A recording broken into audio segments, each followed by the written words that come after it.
Usha Vance is finally done. She has quit pretending this is not a drill. We finally get to see her snap because Usha Vance sat down for a friendly little podcast interview on the Today Show and accidentally ended her husband's entire image in 4 seconds flat.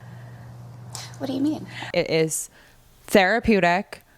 I could not stop watching it. I was like a moth to a flame with these clips. I'm going to show you exactly what she said because she said a lot more than you even realized and may have even seen at this point. And I'm going to tell you exactly why it matters. But of course, you know, got to first start with, she came out with her podcast. She came out with her podcast the same week JD Vance dropped his portrait, his vice presidential portrait. Woof. I mean, what a bloated man, keeping so much hatred in that puffy little face of his. Yuck, yuck, yuck, yuck, yuck. All the retouching in the world, and that's what we got. So yeah, that's JD Vance's portrait, and at the same time we have Usha Vance's sizzle. Let's take a look, because what the world really needs is another MAGA woman podcast. Welcome to Storytime with the Second Lady. My name is Usha Vance, and I'm so glad you joined me today to read a story. I've always loved reading from when I was a kid until today. And now, as a mom, Storytime with my kids is the highlight of my day. Libraries are such wonderful places to pick out new books and make friends. And speaking of friends, each time we meet here, I'm going to invite a special reader to read you one of his or her favorite stories. But for this first story time, it's my turn to choose. When we read, we grow. Thank you so much for joining us for our first story about that rascal, Peter Rabbit. Why did I think she was can't going to say wait to Peter share another Seal? great book with a very special reader and all of you next time. Oh my God. Okay, so people are saying this looks like a hostage video. Where's the lie? It either looks like AI or like somebody is like behind her with like a rod. I sure hope that I can submit some requests. I would really love Melania Trump to be the first reader. Maybe they can sound out words together. Anywho, if you're new here, real quick, I'm Lauren Paritra. Willa Paritra is snoozing behind me. As soon as we're done, she is going for a walkie poo. And we currently still have a lead on Katie Miller. If you're not familiar or you're new here, Katie Miller is the wife of Stephen Little Bitch Miller.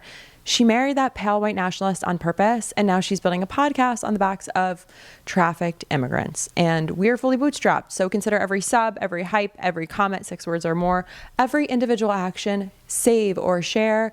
Consider that an F you to Katie and Stephen Little Bitch Miller. So we got a long history of leading up into this point of the great Usha Vance snap. First of all, you guys got to know about Usha Vance. Usha Vance, the second lady, her parents immigrated here from India. Her dad was an engineer, or is an engineer. Her mom's a molecular biologist. She grew up in San Diego, went to Stanford and then Yale Law, and became a civil litigator. For a long time, Usha was a registered Democrat and a practicing Hindu. And none of this is irrelevant because somehow this path led her to marrying JD Vance. And that's when all inhibitions go out the window. 2014, JD Vance was a different type of annoying. He was a Yale Law classmate. He was the hillbilly LG guy, an Appalachian man. The full MAGA reinvention came later, but he was, we can only assume, just as weird and annoying and like easily manipulated into anything. Anyway, JD Vance and Usha Vance are such a bizarre pairing because on paper, she seems pretty smart. Like, what's going on there? But JD Vance never misses a moment to disrespect his wife. Now, most Sundays, Usha will come with me to church. As I've told her and I've said publicly, and I'll say now in front of 10,000 of my closest friends, do I hope eventually that she is somehow moved by the same thing that I was moved in by church? Yeah, I honestly do wish that. He disrespects his wife like it's an Olympic sport. JD Vance told a crowd of 10,000 people that he hoped his Hindu wife would convert to Catholicism. And he literally said that, like, I hope my wife comes to see my way. He announced that to them. And then next at a rally, Erica Kirk had her hands in his hair and the hands on the waist. We know when we, like, that shit changed me. That's when we were like, oh, like it was so satirical. Erica had introduced him by saying, no one will ever replace my husband. But I do see some similarities in Vice President J.D. Vance. Excuse me, what? But then days later, Usha appeared at a public event without her wedding ring. There was a lot of explanation going on there. Then we had J.D. Vance going on none other than Katie Miller's podcast, the worst podcast in the world. And J.D. Vance made an ass of himself. There's a lot of memes of J.D. Vance on the internet. There are. What's your favorite meme? There was the whole thing about how I was into couches. Yep. And right after the Pope died, there was, did you see this one? There was just a meme of the Pope, Usha, and a couch. And it like took me a second to get it. And then when I got it, I was like, man, that's pretty good. That's pretty good. Because Katie Miller is so original. She just pops into ChatGPT. What should I ask my guests? And he actually went on to say, it took me like a second to get it. And then I was like, man, that's pretty good. And he made a joke in which his wife is one of 3 options in a sex or kill game. You remember this one? When J.D. Vance posted about mass immigration being the theft of the American dream, when his wife is the daughter of Indian immigrants, his children are mixed race, and the internet is saying, send Usha back, and he did not appear to care or engage or notice. So now we have this 4th baby on the way, and he told a Michigan crowd. When we decided to run for vice president, I said, honey, I really want to have a 4th kid. And she said, well, you can become vice president or you can have a 4th baby. But ladies and gentlemen, I am persuasive because I got both. Right in front of his pregnant wife, well, you can become vice president or you can have a 4th baby. He was telling them about this ultimatum he was given. But ladies and gentlemen, I am persuasive because I got both. He said this about his wife's body to a crowd.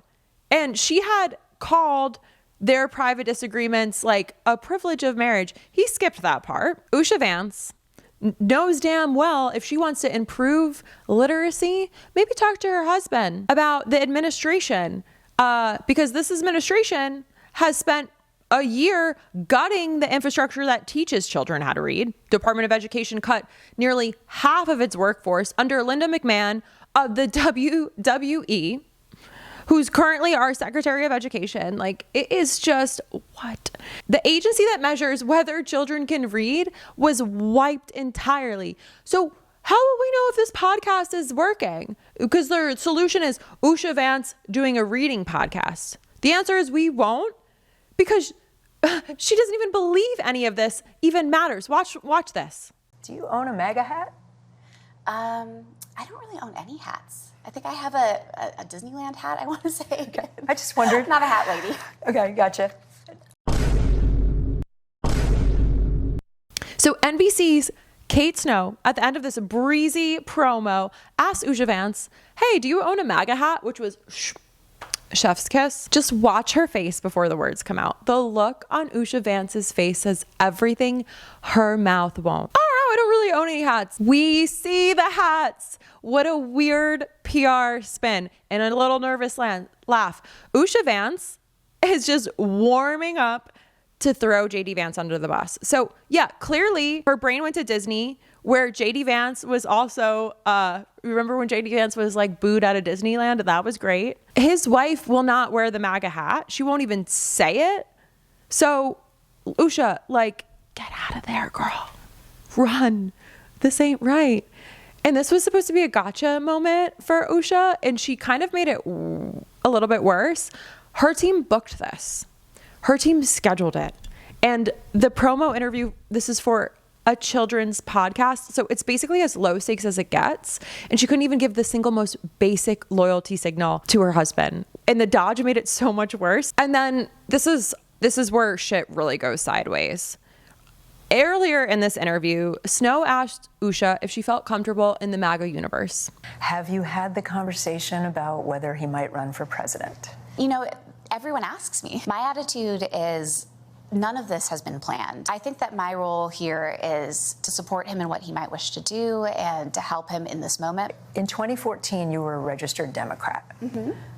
You're now clearly a Republican. You voted for your husband for Senate. That's public knowledge. I wonder if you feel fully comfortable in the universe that you're in now? What do you mean? In the political universe that you're in. Well, I do feel very comfortable in that no one has ever asked me to engage in any kind of litmus test on anything. And I feel very comfortable in that world. I don't feel like I have to walk around pretending anything of any sort. Sometimes I have thoughts that fit very comfortably into one side or another. Sometimes I have views that are way more idiosyncratic. Okay. What a PR answer. We know what she's doing here. When you throw the question back, what do you mean? You're trying to put the pressure back onto the interviewer to absorb some of that shame that you feel about what your truthful answer would be. And I think what's happening here is Usha is trying to align herself closer to positions of power and away from the oppressive state that her husband is enabling right now, which is just outright. We have neo-Nazis in the street shooting people in broad daylight. Come on. So for me, the second lady here is publicly clarifying she doesn't endorse her husband's politics. She is a puppet being puppeteered, and she's trying to do promo for a children's podcast, but she couldn't have been more clear that she doesn't believe him. And she just said that out loud. And this is the moment Usha Vance is done pretending. And it took 12 seconds, 4 seconds. So for that, I'm going to give it to her. She's one of the more honest people in MAGA. She's not ready to say it fully out loud yet, but that is nuts.